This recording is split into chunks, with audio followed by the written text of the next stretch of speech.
kawasan kota Jababeka Cikarang Utara dikabarkan telah terbengkalai sejak 3 tahun yang lalu pada saat pandemi COVID-19 hingga saat ini. Salah satu rekan kami sudah berada di lokasi. Untuk saudara Elki, bagaimana kondisi di sana? Baik, sekarang saya sudah berada di rumah rusun yang berada di Cikarang Utara, Kabupaten Bekasi.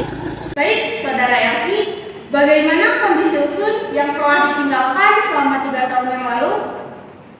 Baik, saya sekarang sudah bersama warga sekitar dengan Ibu siapa? Ibu Rosmala. Bersama Ibu E. Iya, saya izin tanya ya Bu, sejak kapan sih bangunan ini sudah tidak beroperasi kayak gitu? Tahun 2020 ya Mbak ya? Ya. Tahun 2020 itu planningnya kan dari BPJS-nya itu mau direhab, mau direhab, bongkar total gitu. Cuman nggak tahu sampai sekarang belum terrealisasi. Dulu ini keadaannya masih rame atau gimana gitu? Terakhir ya dibilang ramai sekali sih enggak, cuman ya emang ada banyak gitu, banyak penghuninya. Istilahnya karyawan kebanyakan gitu, mau jemputan apa kan. Berarti dari 2020 ya? Ya, 2020 kesini aja kosong persisnya bener. Oktober itu, awal Oktober itu dikosongkannya. Soalnya katanya mau direnov waktu itu. Baik, menurut Ibu bagaimana plus minusnya adanya rumah susun di sekitar sini? Sebagai warga nggak terlalu kelihatan ya sebagai warga, tapi sebagai pedagang ya bermanfaat sekali kan, banyak orang kan otomatis banyak pembeli ya. Istilahnya, kayak jualan sarapan pagi rame gitu, yang karyawan mau berangkat kerja gitu. Pas udah nggak ada ya lumayan sepi jadinya, istilahnya itu kan karena udah nggak ada orang. Terus satu lagi Mbak, karena ini bangunan udah tua ya, jadi kalau ada angin kayak gitu itu kita udah beberapa kali kena atapnya pada terbang. Oh, ada ini gitu ya. Iya, belum lama ini bulan apa ya Mbak? November ya. Bulan November itu, tapi yang kena dampak Merak Raya sana.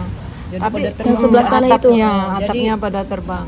Banyak rumah yang ketimpa gentengnya ini, jadi minta ganti rugi ke rumah susun gitu akhirnya. Sebelumnya tahun berapa? Kita pernah atap saya juga kena. Ke sini Ya, terbang angin kenceng gitu dari Itu sini kan kan pada pada copot terbang. yang sebelah sana mah.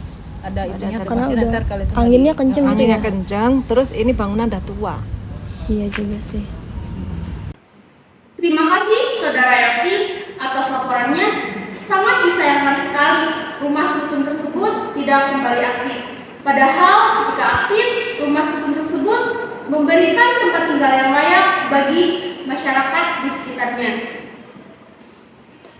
Kita doakan bersama-sama semoga rumah susun tersebut bisa kembali aktif dan membantu masyarakat sekitar. Saya Susi Widiati. Sekian breaking news hari ini. Terima kasih. Ya ampun, sayang sekali rumah susunnya tidak tersalurkan dengan baik, malah terlantar begitu saja. Padahal kan di luar sana masih banyak yang membutuhkan, sangat disayangkan sekali. Kenapa ya tidak tersalurkan dengan baik? Padahal kan dengan adanya rumah susun dari pemerintahan ini dapat mempermudah mereka untuk mendapatkan kehidupan yang lebih layak dan lebih nyaman lagi. Semoga rumah susun ini layak digunakan lagi dan dapat beroperasi lebih baik lagi. Baik, saya di sini akan menjelaskan tentang pengertian rumah rusun. Dalam pasal 1 bab 1 Ketentuan Umum UU nomor 20 tahun 2011, rumah susun adalah bangunan gedung bertingkat yang dibangun dalam suatu wilayah yang terbagi dalam bagian-bagian yang distrukturkan secara fungsional dan baik dalam arah horizontal maupun vertikal, dan merupakan satuan-satuan yang masing-masing dapat dimiliki dan digunakan secara terpisah, terutama untuk tempat hunian yang dilengkapi dengan bagian bersama, benda bersama, dan tanah bersama. Rumah susun atau disingkat rusun kerap dikonotasikan sebagai apartemen versi sederhana Walaupun sebenarnya apartemen bertingkat sendiri bisa dikategorikan sebagai rumah susun. Next, di sini saya akan membahas tentang 3 macam rumah susun yang terkenal di Indonesia. Yang pertama, ada rumah susun sederhana yang disebut rusunan. Yang kedua, ada rumah susun menengah yaitu apartemen. Yang ketiga, ada rumah susun mewah kondominium. Next, di sini saya akan membahas 3 macam rumah susun yang ada di Indonesia. Yang pertama, ada rumah susun sederhana yang disebut rusunan. Yang kedua, ada rumah susun menengah yaitu apartemen. Yang ketiga, ada rumah susun mewah yang disebut dengan kondominium. Oke, di sini saya akan menjelaskan tentang hukum rusun. Nah, jadi hukum rumah susun adalah aturan-aturan atau kaidah yang mengatur tentang penyelenggaraan rumah susun. Undang-Undang Nomor 20 Tahun 2011 tentang rumah susun merupakan bentuk aturan rumah susun yang lopis membentukannya ialah kepentingan publik juga kepentingan privat. Dikatakan kepentingan privat jika terjadinya perjanjian jual beli dan pengikatan terhadap pembangunan rumah susun. Nah, jadi untuk rumah susunnya tersendiri di Cikarang juga ternyata memiliki rumah susunnya itu rumah susun BPJS Ketenagakerjaan. Nah, yang lokasinya di Jalan Kadasi 4, Jalan Merak 5, nomor 71, Blok P1, Mekamukti, Kecamatan Cikarang Utara, Kabupaten Bekasi, Jawa Barat 17530, dengan luas tanah 7.480 meter persegi, luas bangunan 5.720 meter persegi, dan jumlah kamar 245 kamar, tetapi sayangnya sudah terbengkalai sejak 3 tahun yang lalu saat wabah COVID-19 pendahuluan 2020. Rusun ini sudah tidak aktif lagi. Nah, syarat untuk rumah susun itu yang pertama ada isi formulir pendaftaran sewa. Yang kedua, siapkan dokumen seperti fotokopi KTP, fotokopi surat nikah, atau surat kakak. Yang rekomendasi atau surat keterangan dari perusahaan tempat bekerja.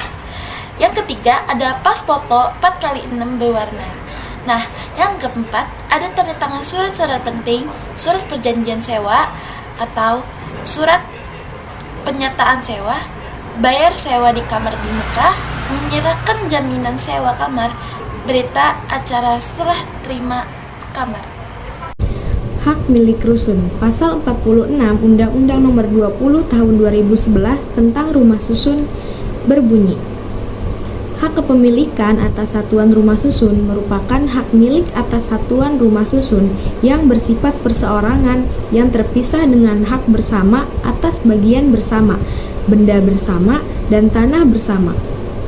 Hak milik dalam UPA adalah hak terkuat dan terpenuh yang dimiliki orang atas tanah, sedangkan yang dimaksud dengan hak milik dalam Undang-Undang Rumah Susun adalah hak milik atas rumah susun atau HMRS, yakni kepemilikan yang terpisah dari tanah bersama, bagian bersama, dan benda bersama. Dengan demikian, kepemilikan yang dimaksud adalah kepemilikan perseorangan yang didapat dari membeli satuan unit rumah susun atau sarusun. Sertifikat hak milik satuan rumah susun atau SHM sarusun merupakan satu kesatuan yang tidak terpisahkan, yang terdiri dari yang pertama, salinan buku tanah dan surat ukur atas tanah bersama sesuai dengan ketentuan perundang-undangan. Yang kedua, gambar denah lantai pada tingkat rumah susun yang bersangkutan yang menunjukkan sarusun yang dimiliki. Dan yang ketiga, pertelaan mengenai besarnya bagian hak atas tanah bagian bersama, benda bersama, dan tanah bersama bagi yang bersangkutan. Dapat dijadikan jaminan utang dengan dibebani hak tanggungan sesuai dengan ketentuan perundang-undangan. Hak tanggungan rumah susun. Hak tanggungan atas rumah susun atau rusun adalah hak jaminan atas tanah dan bangunan rusun untuk menjamin pelunasan utang tertentu. Hak tanggungan memberikan kedudukan diutamakan kepada kreditor tertentu terhadap kreditor lain. Hak tanggungan atas rumah susun dapat dibebankan jika tanahnya hak milik atau hak guna bangunan. Hak tanggungan yang dibebankan meliputi satuan rumah susun, bagian bersama, benda bersama, dan tanah bersama sebesar bagian pemilik hak milik atas tuan rumah susun yang dijaminkan. Sertifikat hak tanggungan rumah susun. Sertifikat hak tanggungan atau HT adalah dokumen yang dipegang oleh pihak berpiutang seperti bank sebagai jaminan utang atas satuan rumah susun atau rusun. HT dapat dibebankan pada rusun dengan ketentuan yang pertama, tanah rusun memiliki hak milik atau hak guna bangunan atau HGB. Yang kedua, tanah rusun memiliki hak pakai atas tanah negara. Pemberian HT dilakukan dengan membuat akta pemberian hak tanggungan atau APHT oleh pejabat pembuat akta tanah atau PPAT. Sertifikat HT memiliki kekuatan eksekutorial yang sama dengan putusan pengadilan yang telah memperoleh hukum tetap. Aturan kepemilikan rumah susun untuk WNA. Pengaturan kepemilikan hak milik atas satuan rumah susun memiliki keterkaitan dengan sertifikat hak milik sarusun atau SHM sarusun. Oleh karena itu, untuk menjawab pertanyaan Anda, kita juga perlu mengetahui apa yang dimaksud dengan SHM sarusun. Sebagaimana diatur dalam pasal 1 angka 11 UU nomor 20 tahun 2011 sebagai berikut. Sertifikat hak milik sarusun yang selanjutnya disebut SHM sarusun adalah tanda bukti kepemilikan atas sarusun di atas tanah hak milik, hak guna bangunan atau hak pakai di atas tanah negara, serta hak guna bangunan atau hak pakai di atas tanah hak pengelolaan. Kesimpulannya, hak milik atas satuan rumah susun sebagai objek jaminan dan diikat dengan hak tanggungan sesuai dengan ketentuan pasal 27 Undang-Undang Hak Tanggungan Junto pasal 47 ayat 5 Undang-Undang Nomor 20 Tahun 2011 tentang rumah susun. Sedangkan yang dapat diikat dengan fidusia adalah sertifikat kepemilikan bangunan gedung atau SKBG sesuai dengan ketentuan pasal 48 ayat 4 Undang-Undang Nomor 20 Tahun 2011 tentang rumah susun.